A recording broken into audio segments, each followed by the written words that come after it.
Hi అందరికీ. ఈరోజు నేను ఎంతో ఆరోగ్యకరమైన టేస్టీగా ఉండే పాలకూర పన్నీరు రెసిపీ చూపిస్తానండి. దీనికోసం నేను 2 కట్టల పాలకూర తీసుకున్నానండి. పాలకూరని శుభ్రంగా 2 సార్లు కడుక్కొని పక్కన పెట్టుకోవాలండి. ఎందుకంటే దీనికి ఇసుక ఉంటుందన్నమాట. ఆ ఇసుకనంతా పోయేటట్టుగా 2 సార్లు శుభ్రంగా కడుక్కొని పక్కన పెట్టుకొని ఒక గిన్నెలో పెట్టుకొని స్టవ్ మీద పెట్టి దాన్ని ఉడకబెట్టుకోవాలండి మనం. ఈలోపు 200 గ్రాములు పన్నీరు తీసుకుని దాన్ని శుభ్రంగా మనకి ఇష్టం వచ్చినట్లుగా, మీకు చిన్న ముక్కలు కావాలంటే చిన్న ముక్కలు, పెద్ద ముక్కలు కావాలంటే పెద్ద ముక్కలు కట్ చేసుకుని చక్కగా నీట్గా పక్కన పెట్టుకోవాలండి. నేను చూడండి ఇప్పుడు ఇంతంత పీసెస్ చేశాను అనమాట. మీ ఇష్టం అండి, మీ ఇష్టం వచ్చినట్టుగా మీరు కట్ చేసుకోవచ్చు. ఈలోపు పాలకూర ఉడికిపోయిందో లేదో చూద్దాము. చూడండి, ఇది ఉడికిపోయిందండి. ఇప్పుడు మనం ఏం చేద్దామంటే స్టవ్ ఆఫ్ చేసుకొని ఒక స్పూను నిమ్మరసం వేసుకుందాము. నిమ్మరసం వేస్తే గ్రీన్ కలరు మారదండి, లేకపోతే గ్రీన్ కలర్ మారిపోతుంది, మనకి డార్క్ గ్రీన్లో ఉండదన్నమాట. ఇప్పుడు నేను 2 ఆనియన్స్ తీసుకున్నాను. ఒక ఆనియన్ని చిన్న పీసెస్ గాను, ఒక ఆనియన్ని పెద్ద పీసెస్ గాను కట్ చేసుకొని నేను 4 పచ్చిమిరపకాయలని చిన్న చిన్న ముక్కలుగా కట్ చేసుకుంటున్నానండి. ఇక పన్నీర్లో అయితే ప్రోటీను పుష్కలంగా ఉంటుందండి, మంచిదండి, తినండి పన్నీరు. చక్కగా పిల్లలు కూడా ఇష్టంగా తింటారు కదండి. ఒట్టి పాలకూర అంటే పిల్లలు తినరండి, ఇలా వండి ట్రై చేయండి, చాలా బాగా ఇష్టంగా తింటారండి. ఇప్పుడు నేను మిక్సీ జార్ తీసుకుని పెద్ద ఆనియన్ పీసెస్ని మిగిలిన పచ్చిమిరపకాయలని వేసి పేస్ట్లా చేసుకున్నానండి. చేసుకున్న తర్వాత చల్లారిపోయిన పాలకూరను కూడా వేసి పేస్ట్లా చేశాను. అది ఎడిటింగ్లో కట్ అయిపోయిందండి.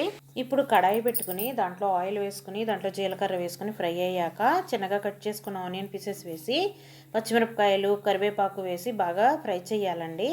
ఫ్రై చేసిన తర్వాత ఈ చేసుకున్న పేస్ట్ ఉంది కదా, ఆ పేస్ట్ని మొత్తం వేసేయాలి. అది కొంచెం ఫ్రై చేయాలండి, ఫ్రై చేస్తూనే ఉండాలి, లేకపోతే అడుగు అంటుతుందండి.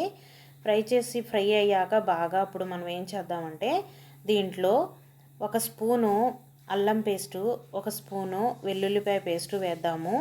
వేసి దీన్ని కూడా బాగా ఫ్రై చేసుకుందామండి. పచ్చివాసన పోయేంత వరకు ఫ్రై చేసుకోవాలండి, ఫ్రై చేస్తూనే ఉండాలి, లేకపోతే పచ్చివాసన వస్తుందండి.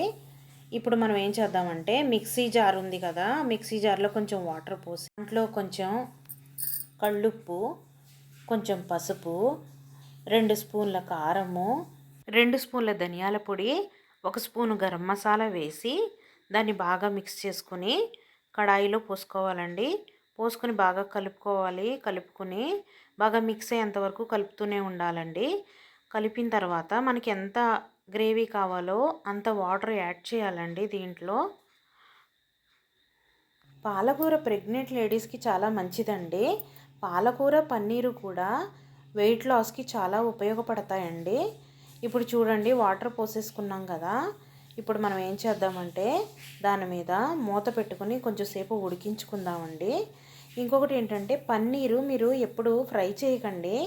ఇన్ కేసు ఫ్రై చేసేటట్లయితే కనుక కొంచెంగా ఫ్రై చేయండి, అంటే కొద్దిసేపు ఫ్రై చేయండి, ఎక్కువసేపు ఫ్రై చేయొద్దండి. ఎక్కువసేపు ఫ్రై చేస్తే అది రబ్బర్ ఉంటుంది కదండి, ఆ టైప్ అయిపోతుందండి. దానివల్ల మ్యాక్సిమం ఫ్రై చేయకుండానే వండుకోవడానికి ట్రై చేయండి. ఇప్పుడు మనం పన్నీర్ వేసేసి మూత పెట్టేసుకున్నాము. కొంచెం సేపు ఉడికాక చూద్దాము. చూడండి, ఇప్పుడు ఉడుకుతుంది. ఇప్పుడు చూద్దాము, ఇంతవరకు మనకి ఈ గ్రేవీ సరిపోతుంది అంటే మనం దీన్ని ఆఫ్ చేసేసుకోవచ్చండి. మాకైతే సరిపోతుందండి. లేదు ఇంకా కొంచెం మీకు గ్రేవీ చిక్కగా ఉండాలంటే కొంచెం దగ్గరగా వచ్చాక గ్రేవీ స్టవ్ ఆఫ్ చేసుకోండి. ఇదేనండి పాలకూర పన్నీర్ కర్రీ. దీనిపైన కొత్తిమీరతో గార్నిష్ చేసుకోండి. Please subscribe my channel.